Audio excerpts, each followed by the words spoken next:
He's one of Britain's most renowned journalists. He started working with the BBC's Natural History Unit, went on to travel the world and report on what's happening to communities in Indonesia, and then on to the Amazon in Brazil. One of the most prolific voices for the planet today. My guest on Earth Talks is George Monbiot. Thank you for taking time out, George, for us and speaking to us here in India. Let me start.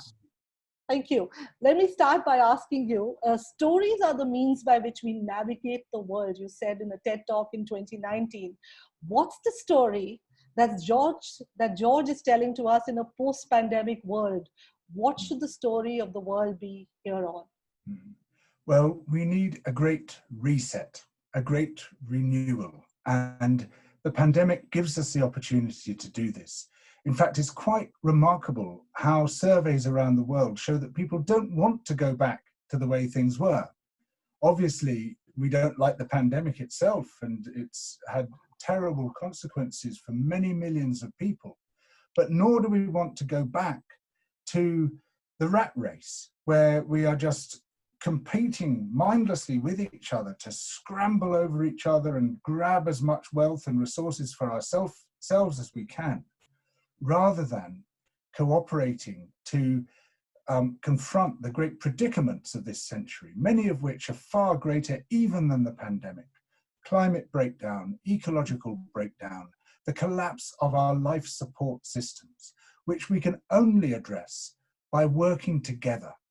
And it's that coming together, that rebuilding of the human community, of recognizing our common humanity and our common decency, and in tackling these great existential threats as one. That is the story that we now need to tell. So coming together as humanity, I noticed that in your introduction, you say that you're an environmental journalist, a columnist, but you also say a political activist. So does political activism come with the turf? Is it possible to be an environmentalist without questioning the political systems that impact the health of the planet?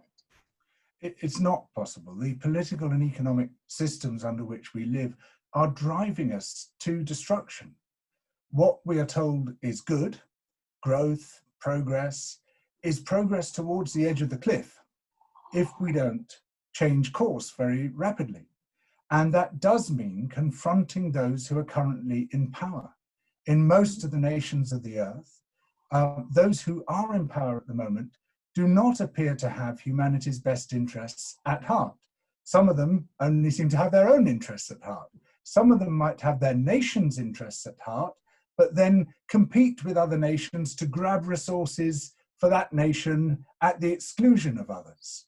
And we are never going to tackle the pandemic by those, and we're never going to tackle our predicaments by those means.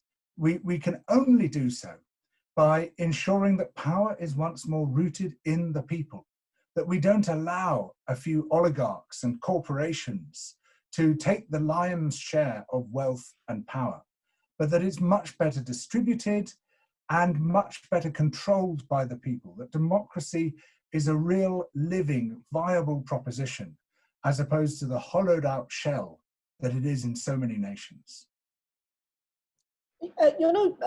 George, you say that, and now critics would say, and I often got this from my editor as an environmental journalist, that you environmentalists have got into the habit of being contrarians without offering a view of what the new world should be like. How do we transition to this new world or this Garden of Eden that we're promising to everybody? How do we practically make that possible?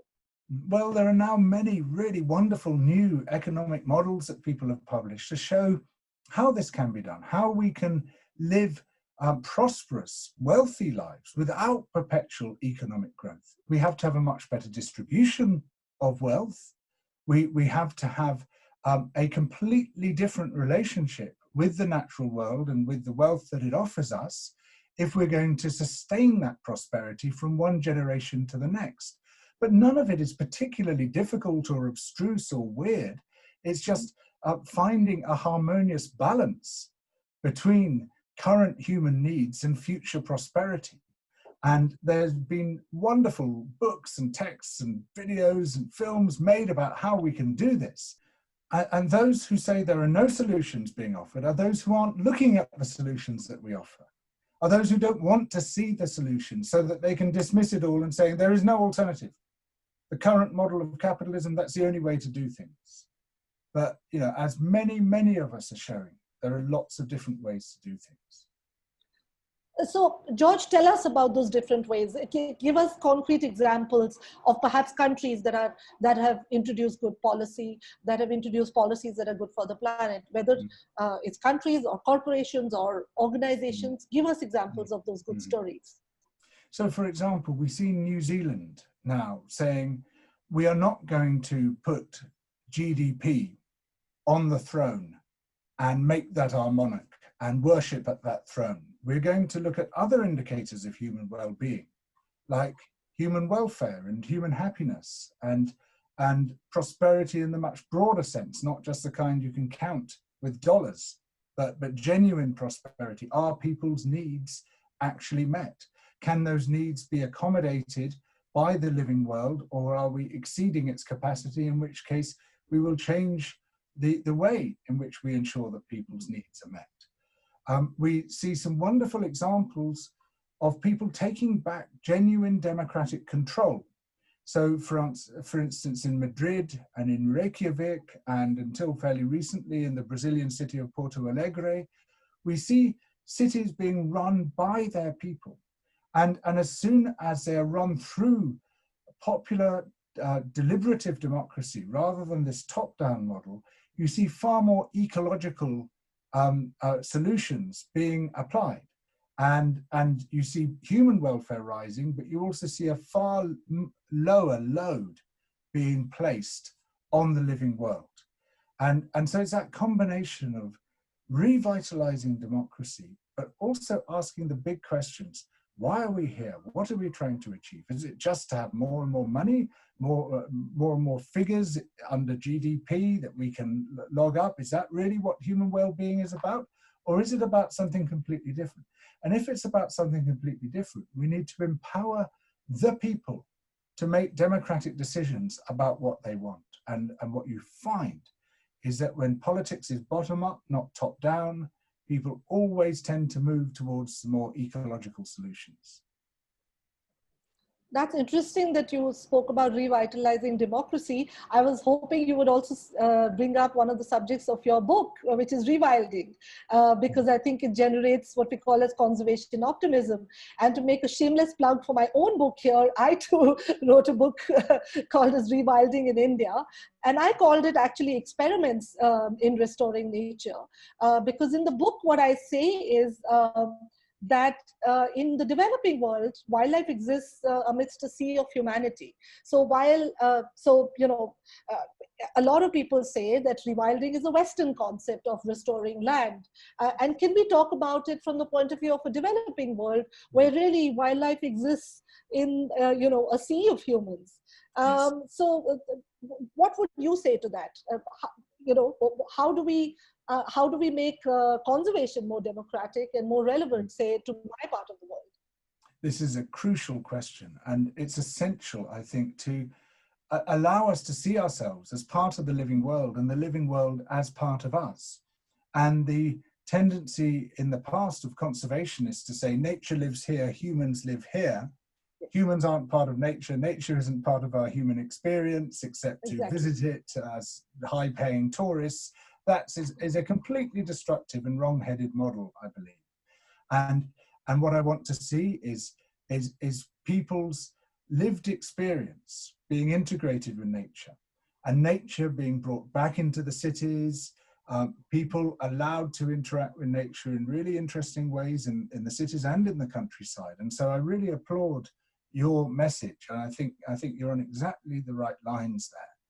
And also, for me, rewilding, it's not just about restoring ecosystems, it's about restoring our humanity, about rediscovering ourselves in nature. And actually, I think that's really fundamental, because there are a lot of parts of us which aren't really exercised properly in our urban lives, our purely urban lives, where we, so much of what makes life thrilling and amazing and remarkable, comes from nature. And yet many of us are deprived of nature. And I think we are ecologically bored.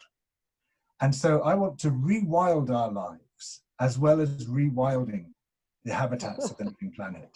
So rewild our lives. You also spoke of the ecological cleansing of a land and sea by the food industry. You've made a short film with Greta Thunberg on the planetary crisis and how things can be. I found it interesting. The film was very interesting to me because I think it laid out very complex, heavy, messaging in a very simple way. But there was one thing which stuck with me, which you said, when we need to stop funding things that destroy nature. And again, I want to ask from the point of view of someone who's living, in the developing world, is it that simple? How do we generate livelihoods in my part of the world, for instance, that don't destroy nature? Because everything does leave an imprint on nature. So how do we, in a post-pandemic world, generate livelihoods that hurt nature less, perhaps? Well, the funding we were talking about in particular was subsidies for the fossil fuel industry. That's not helping the poor people of India. People need electricity, but it doesn't have to come from fossil fuels. And what we've seen is that the fossil fuel industry is causing a pollution crisis in India, which is killing very large numbers of people every year. And in fact, there are far better ways of generating electricity which don't have that devastating impact. And so let's transfer the subsidies which are given to the coal industry, for example, and put them into the renewables industry, which generates jobs and generates electricity, of course, but without those devastating side effects of air pollution and climate breakdown, which of course affects the poorest people on earth far more than it affects the richest people. It's the poorest people who are driven off their land by climate breakdown. It's the poorest people who find themselves forced to leave their homes, forced to seek shelter elsewhere, and then treated as unwelcome immigrants by other people who beat them back with security guards and fence them out. And so if we are going to care about humanity, we have to defend our life support systems, because when they start breaking down, it is the lives of the poor that break down first, even though it is the rich who are disproportionately responsible for the problem. The poor get hurt. The poor get hurt first and worst. The rich get hurt least and last by the problems that the rich predominantly create. And I'm so glad you brought that up, because would you say that it's the rich and the developed nations that haven't, stuck up to their part of the bargain, whether when it comes to transferring technology, whether it comes to sponsoring renewable energy or helping the developing world make that transition to a low carbon economy? Would you say that the developed world has played its part? Far from it. The rich nations keep promising to transfer large amounts of money for green technology to poorer nations, and they don't do it. They keep breaking that promise. Instead, they keep funding fossil fuel industries so that their own corporations can profit, whether they are extracting fossil fuel at home or abroad. They're funded, subsidized by rich nations. It's totally hypocritical. But there's another very pernicious, hypocritical aspect to this, is that the people, individual people within the rich nations, blame poorer people for environmental problems. And they say it's those poor people breeding, that's the issue, that's the real issue.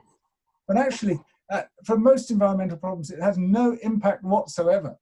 There was one study in India showing that where population growth is highest, which is amongst the very poorest people in society, people, if anything, have negative environmental footprints because they collect and recycle the rubbish.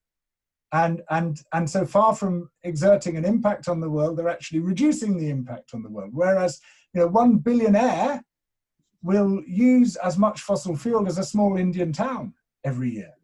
So why aren't we pointing to the billionaires? Exactly. That's the problem, not the poor of the world. I'm so glad you said that, George, because I have to say it here. I've heard many a times David Attenborough, who's respected in your country for all the wonderful films that he makes. I've heard not just him. Why single him out? I've heard so many people in the developed world say that the problem is overpopulation, whereas nobody wants to pin the blame on overconsumerism, which really is the cause of all our problems. No, absolutely. Well, I mean, so before the pandemic, global economic growth was 3%. Population growth was 1%, but was overwhelmingly 1% per year, but was overwhelmingly concentrated amongst the very poorest people who have almost no environmental impact at all. So the environmental impact of population growth was a tiny, tiny fraction of the environmental impact of consumption growth, which is overwhelmingly the biggest problem that we face. That's what's driving resource extraction. That's what's driving ecological breakdown and climate breakdown. It's consumption. And consumption rises fastest amongst those with disposable income. It's the people with disposable income, in other words, the richest half of the world, who are the ones who are buying and using things they do not need by definition. Yes. And the way that growth proceeds is to persuade us to buy more and more things we do not need, and to create wants and needs and desires where those wants and needs and desires did not exist before. And that's why we're drowning in a tide of plastic junk. That's why we're drowning in electronic waste. We're drowning in all sorts of things which we use for a few years or months or weeks or days or minutes and then throw away. And basically the consumer ecology, the consumer economy worldwide is a matter of extracting resources from a hole in the ground on one side of the world, using them for a few minutes and then dumping them in a hole in the ground on the other side of the world. Oh, and if we can, we'll send the rubbish back to where it came from because we'll dump it on poorer nations. That's no way to run an economy. If we started from first principles and we said, right, how are we going to do this? Oh, I've got a great idea. Let's dig huge holes in the world, extract the resources, turn them into stuff which people hardly use at all, throw it away again, dump them into other holes. People would think you were mad. People would say that's the stupidest thing I've ever heard as to how we could run an economy. And yet this is what all the very serious economists and the treasury ministers and the prime ministers and chief ministers, they sit down and say, yes, we've got to carry on doing it this way. It's the only way. There is no alternative. All these hippies coming up with different ideas. I mean, that's just nonsense. That's completely ridiculous to think of doing it any other way. How crazy is it? I think the easiest way is to call us hippies and shut us up. But we're not going to keep quiet. And I think this is a good point to bring in the role of the individual. You are one of the few people who actually lives by by the principles that you espouse. So I believe you have a no-fly policy to reduce your carbon footprint. So does that still hold? Do you not fly at all? And do you ever get tempted that maybe I should fly to India and see some forests? So what's going to change your mind? The temptations are constant, and very, very occasionally, once every few years, there might be something where I just think I could just about justify this, but I really, I will challenge it and challenge it and challenge it, and 9 times out of 10 I say no, actually I can't justify it. I am not more valuable than any other human being. So why should I say that I'm entitled to a bigger carbon footprint than other human beings? I mean, that is to valorize my life at the expense of other people's. And that's fundamentally wrong. That's an anti-humanitarian position. But it's still the case, even though, I don't fly, and I have a plant-based diet because that's got a far smaller environmental impact than an animal-based diet. My footprint is still too high because I'm embedded in an economy where everything is wrong, where in order to live, I have to overlive.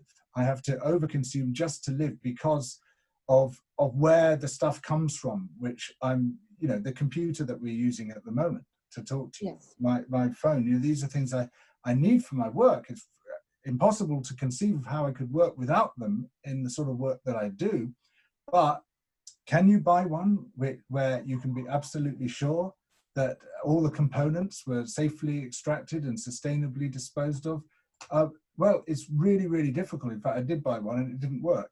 And now, so you end up using the wrong products because it's not being properly regulated. And so, yes. And what this shows is that there's a limit to what the individual can do. Yes, we should absolutely try to reduce our own impacts, but actually a lot of these issues are structural. If governments aren't saying to the computer manufacturers and the mobile phone manufacturers, this has to be repairable, this has to be made of resources which aren't causing slavery, looting, environmental destruction, this has to be disposable at the end of its life in such a way that it can be disassembled and remade into other components, then we don't have any choice. Yes. If governments aren't making those decisions, we are forced into doing the wrong thing. And this is why so much of it must come from political change. There's no such thing as green consumerism. People think there's such a thing as consumer power, green consumer. It does not exist. Consumerism is not a source of political power. The way to be powerful in politics is to organize. There are 3 rules of being effective in politics. Number 1 is to organize.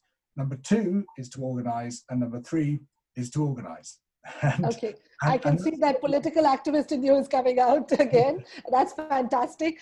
I'm afraid we have to end this conversation here, but here's hoping that the post-pandemic world is gentler on the planet. And George, thank you so much for speaking to us and for shedding light on some very complex subjects. Thank you so much. It's a great pleasure to talk to you. Many thanks indeed. Thank you. Thank you.